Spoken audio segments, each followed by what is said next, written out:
সুপ্রিয় দর্শক, নতুন একটি ভিডিওতে আপনাদের স্বাগতম।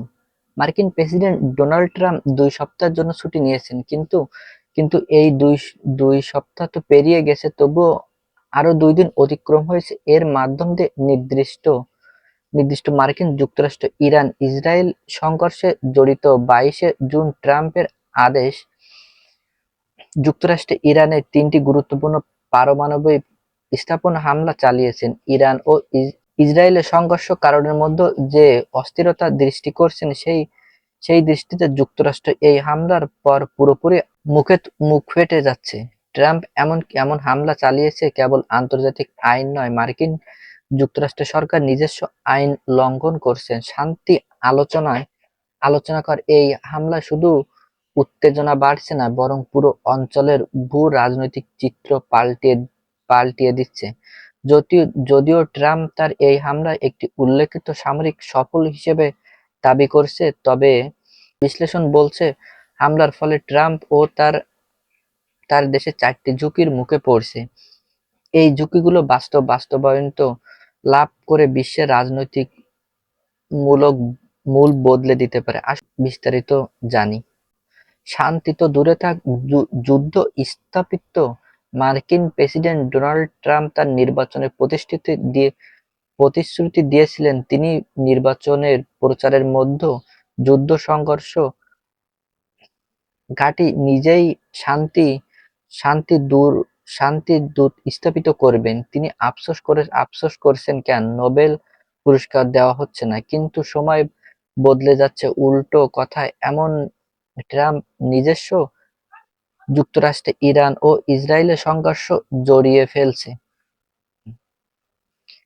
সবচেয়ে চমকপ্রদ বিষয় হলো 19শে জুন ট্রাম্প ইরানের 2 সপ্তাহের সময় চেয়েছিলেন, কিন্তু সেই সময় 2 সপ্তাহ পেরিয়ে যাওয়ার মধ্যে এবং প্রচার অনুযায়ী 22শে জুন ভোরে তিনি হামলা ঘোষণা করে দেন। প্রশ্ন উঠছে, এই 2 সপ্তাহ আসলে কি কৌশলগত রপ্ত করছিল? ট্রাম্প কি ইরানকে নিস্তব্ধ করতে চেয়েছিলেন, নাকি তার পিছনে ছিল অন্য কোনো বড় কারণ? গোপনে আলোচনা ব্যর্থ হয়েছিল সেটি।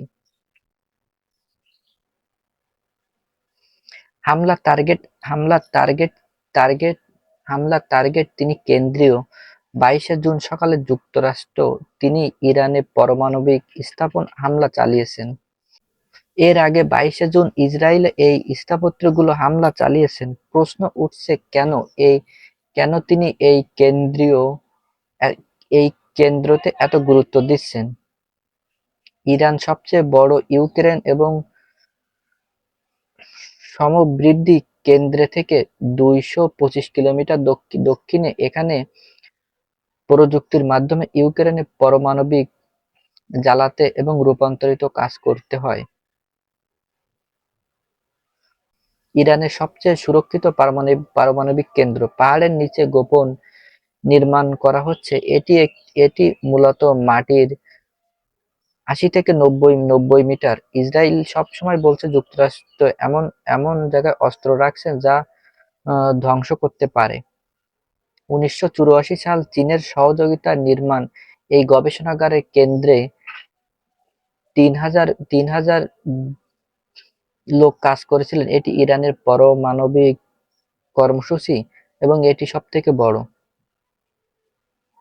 ট্রাম্প হামলার ঘোষণা দেন এবং ফলে হোয়াইট হাউস থেকে জাতিসংঘের উদ্দেশ্যে ভাষণে বলেন, অপারেশন সাধারণ সামরিক সাফল্য তিনি দাবি করছেন। শেষে তিনি ইরানকে বলছেন তাদের কেন্দ্রে আঘাত এনেছে এবং সত্যি বল তার এ সময় দেশের রাজনৈতিক সংকট। ট্রাম্প এই সিদ্ধান্ত তার নিজের দেশের আইনগত ও রাজনৈতিক কাঠামোর সঙ্গে স্থাপন করছে এবং কংগ্রেস ছাড়া প্রেসিডেন্ট যুদ্ধ ঘোষণা আইনগত অধিকার নেই, তবে প্রেসিডেন্ট সেনাবাহিনী সামরিক হিসেবে কিছু সামরিক পদক্ষেপ নিতে পারেন, যেমনটি তিনি 2017 সালে সিরিয়ায় করেছিলেন। কিন্তু এরপর দেশে আলোচনা শুরু হয়েছিল, এমনকি তার আমেরিকার ফার্স্ট ঘটনায় অনেক কিছুই দেখতে দেখতে পায়। ইরানের প্রতিশোধ, ইরান তেহরান, গাজা, হিজবুল্লাহ, হামাসে আক্রমণ চালিয়েছেন, কিংবা যদিও হিজবুল্লাহ প্রাণঘাতী বন্ধ ছিল, বিশ্বের তেলের দাম অনেকটাই বেড়ে গেছিল। এতে সবথেকে